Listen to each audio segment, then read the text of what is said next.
Assalamualaikum warahmatullahi wabarakatuh. Halo teman-teman. Perkenalkan, nama saya Basma Tauhidah, mahasiswa Program Studi Pendidikan Agama Islam, Fakultas Agama Islam, Universitas Islam Sultan Agung, Semarang. Bombastic side-eye, criminal offensive side-eye.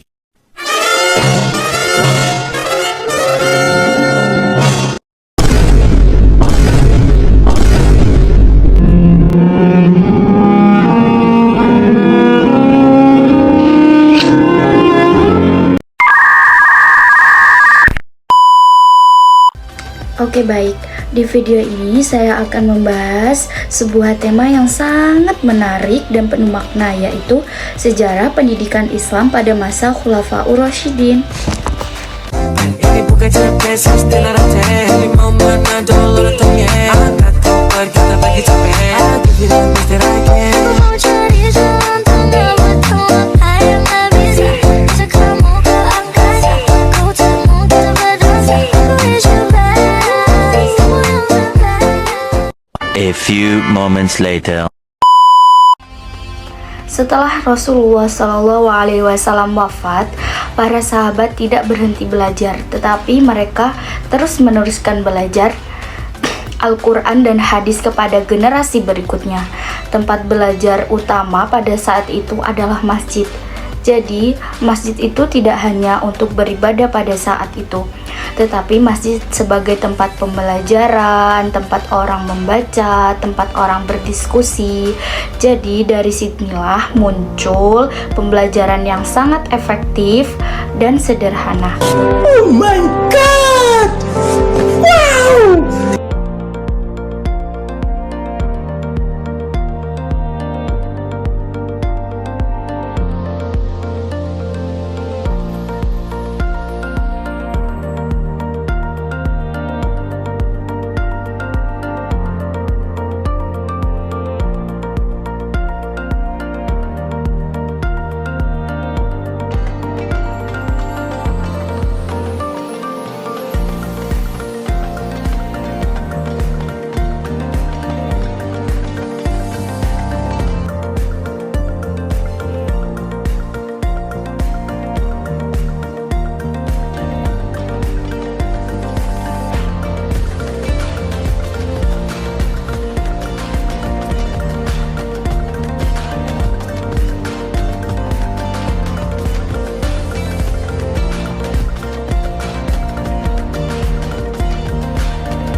Oke,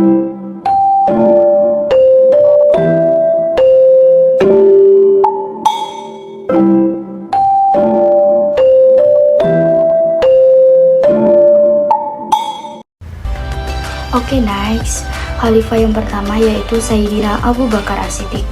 Fokus menjaga keaslian dan kelestarian ilmu. Maksudnya bagaimana? Nah, singkat cerita, ketika banyak penghafal Al-Quran gugur dalam perang Yamamah, Abu Bakar itu khawatir ayat-ayat Al-Quran akan hilang jika para penghafalnya sudah gugur dalam perang Yamamah. Maka beliau memerintahkan sahabat Zaid bin Sabit untuk mengumpulkan Al-Quran menjadi satu mushaf. Langkah ini menjadi fondasi awal sistem pendidikan Islam, karena umat Islam punya sumber belajar yang utuh dan terpercaya. Oke, ini gambaran untuk yang pertama ya teman-teman.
sebelum masuk khalifah yang kedua, yuk kita nyanyi dulu.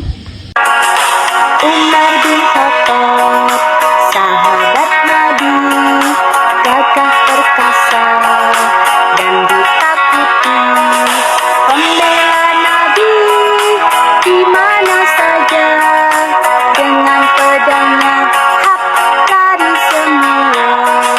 Pembela Nabi di mana saja, dengan pedangnya hak lari semua.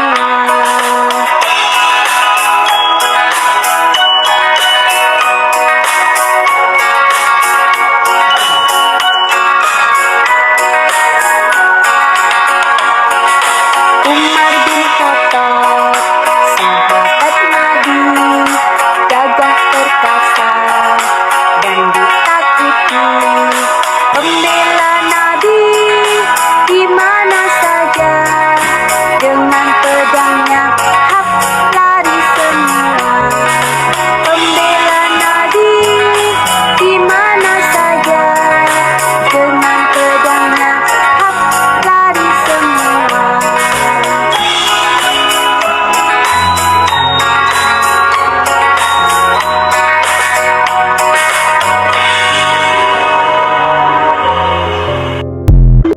Oke, next khalifah yang kedua yaitu pada masa Sayyidina Umar bin Khattab. Pada masa Umar bin Khattab, wilayah Islam semakin luas mencakup Mesir, Syam, Persia, dan lainnya. Umar sadar masyarakat baru itu perlu pendidikan karena pendidikan itu sangatlah penting. Maka ia mendirikan kutab. Apa itu kutab? Kutab itu tempat anak-anak belajar membaca, menulis Al-Quran, dan berdiskusi. Beliau juga menggaji guru-guru dari Baitul Mal. Artinya, pada masa Sayyidina Umar bin Khattab, pendidikan sudah mulai dikelola oleh negara. Selain itu, Umar mengirim sahabatnya yang berilmu untuk menjadi pengajar di berbagai wilayah.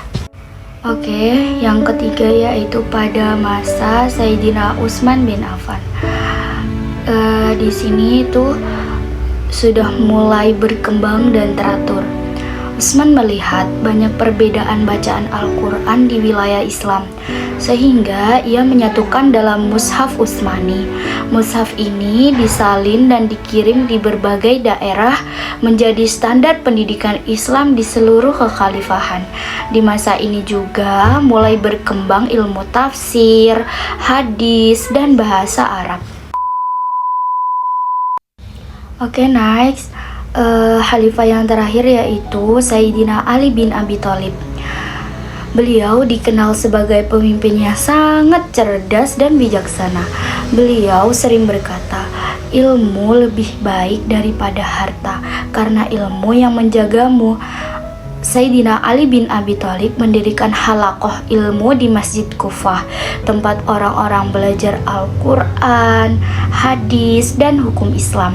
Dari majelis ilmu inilah lahir banyak ulama-ulama besar yang melanjutkan perjuangan dakwah ilmu.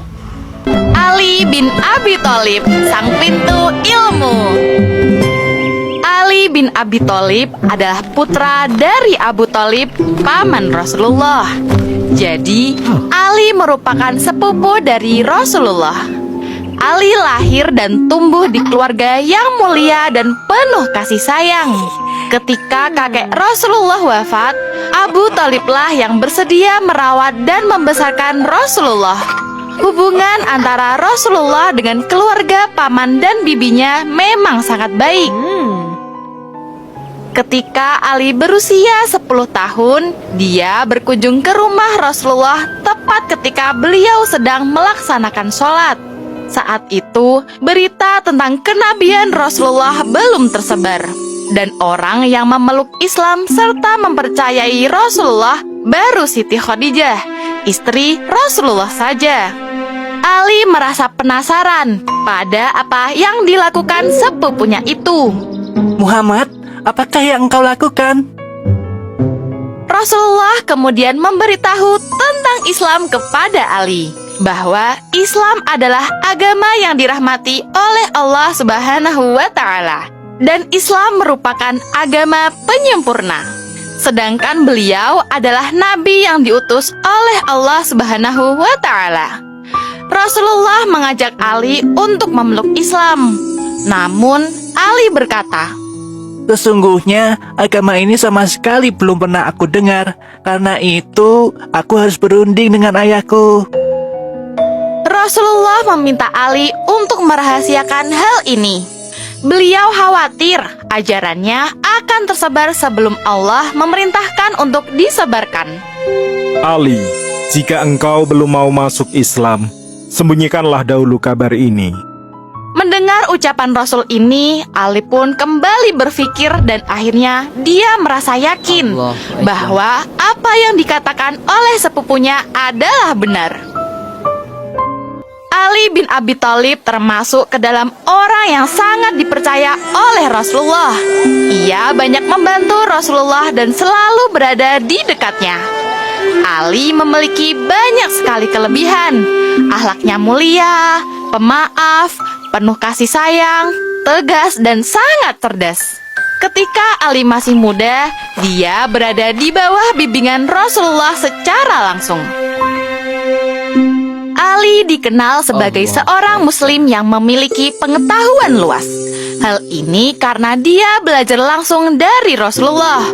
Rasulullah pernah bersabda, Aku adalah pintunya ilmu, dan Ali adalah kuncinya.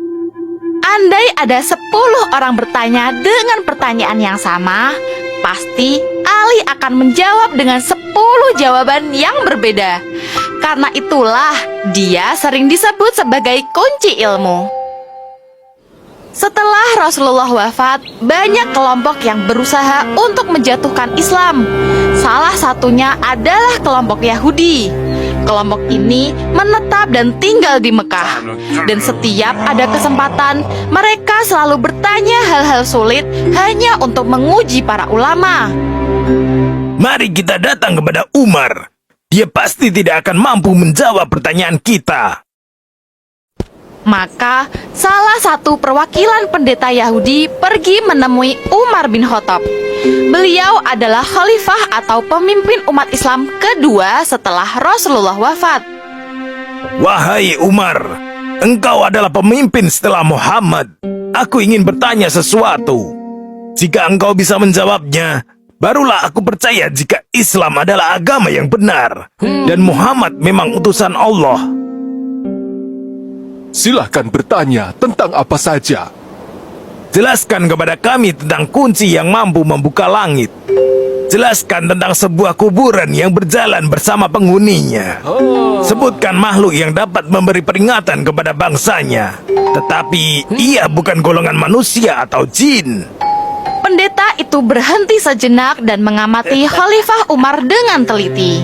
Dia berharap melihat raut bingung dari wajah Khalifah Umar. Jelaskan tentang 5 jenis makhluk yang dapat berjalan di muka bumi, tapi makhluk itu tidak dilahirkan dari kandungan ibu atau induknya. Khalifah Umar bin Khattab menundukkan kepalanya. Beliau berkata, Bukan hal yang memalukan bagiku jika aku berkata tidak bisa menjawabnya. Sekarang kami bersaksi bahwa Muhammad memang bukan seorang nabi. Islam itu agama yang batil. pendeta itu merasa puas karena tujuannya untuk mempermalukan para ulama Islam telah tercapai. Namun, tanpa diduga, salah satu sahabat pergi untuk menjemput Ali. Ya Ali, tolong selamatkan agama Islam. Maka, berangkatlah Ali dan Salman untuk menemui pendeta itu di rumah Khalifah Umar. Sesampainya di sana, Khalifah Umar langsung memeluk Ali. Ya Ali, setiap ada kesulitan besar, engkau selalu kupanggil. Rasulullah telah mengajarkanku 1000 macam ilmu, dan setiap ilmu itu memiliki 1000 macam cabang ilmu. Baiklah, aku harap engkau dapat menjawab pertanyaanku. Jika aku bisa menjawab pertanyaanmu, apakah engkau bersedia mengucap syahadat dan beriman kepada Allah, serta mengakui bahwa Muhammad adalah benar utusan Allah? Pendeta Yahudi itu merasa yakin bahwa pertanyaannya tidak mungkin bisa dijawab. Maka dia pun menerima tantangan itu dengan mudah. Asalkan engkau mampu menjawab, maka akan kupenuhi syaratmu itu. Ali tersenyum simpul. Dia meminta sang pendeta untuk mengulangi lagi apa saja yang ingin ditanyakan. Pertanyaan pertama, anak kunci apakah yang dapat membuka pintu-pintu langit?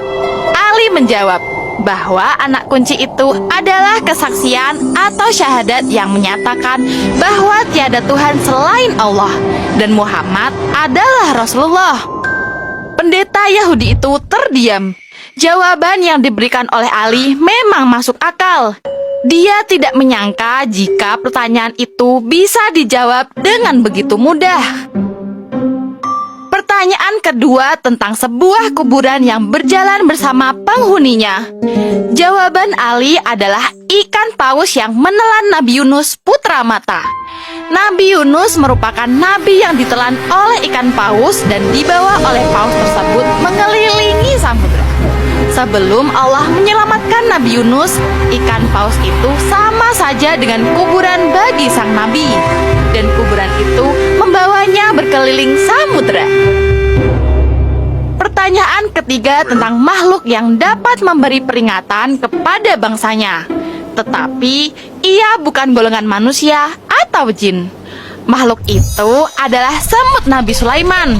Salah satu semut pernah berkata kepada kaumnya, Hai para semut, bersembunyilah agar tidak diinjak oleh Nabi Sulaiman dan pasukannya dalam keadaan mereka tidak sadar. Pertanyaan terakhir adalah 5 jenis makhluk yang dapat berjalan di muka bumi. Tapi makhluk itu tidak dilahirkan dari kandungan ibu atau induknya. Ali menjawab dengan mudah. 5 makhluk itu adalah Adam, Hawa, unta Nabi Saleh, domba Nabi Ibrahim, dan tongkat Nabi Musa yang dapat berubah menjadi ular. Semua jawaban Ali penuh dengan hikmah. Semua ucapannya mengandung nilai sastra. Indah namun jernih dan dapat dipertanggungjawabkan. Beliau merupakan sosok kunci ilmu yang sesungguhnya. Pendeta itu pun memenuhi janjinya. Dia beriman kepada Allah dan menjadi bagian dari kaum muslimin. Alhamdulillah. Jadi kalau kita perhatikan, pendidikan di masa Khulafaur Rasyidin punya beberapa ciri penting, yaitu terpusat di masjid. Semua ilmu berawal dari tempat beribadah. Yang kedua, menekankan akhlak dan iman. Yang ketiga, dikelola secara sistematis. Yang keempat, guru dihargai dan diakui. Yang kelima, nilai yang mereka tanamkan adalah ilmu, akhlak, kejujuran, dan tanggung jawab. Kesimpulannya, dari perjalanan ini kita bisa lihat bahwa masa Khulafaur Rasyidin adalah masa pembentukan dasar pendidikan Islam.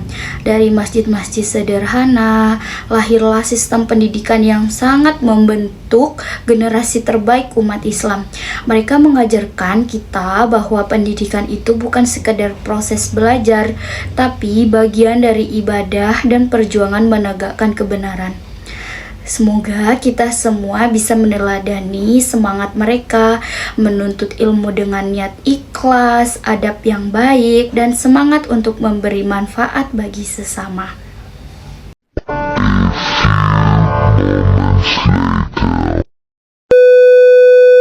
Kenalin, ini aku yang rajin mengeluh, tapi kadang masih suka acuh sama masa depan yang sebetulnya kita juga butuh.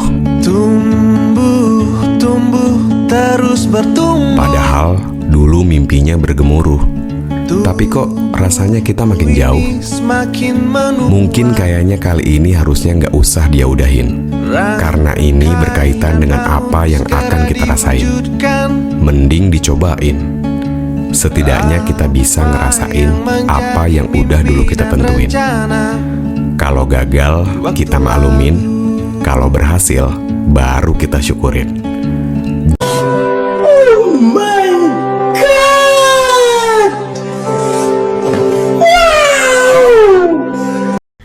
Oke, sekian pemaparan materi lewat video ini dari saya. Kurang lebihnya mohon maaf. Wassalamualaikum warahmatullahi wabarakatuh.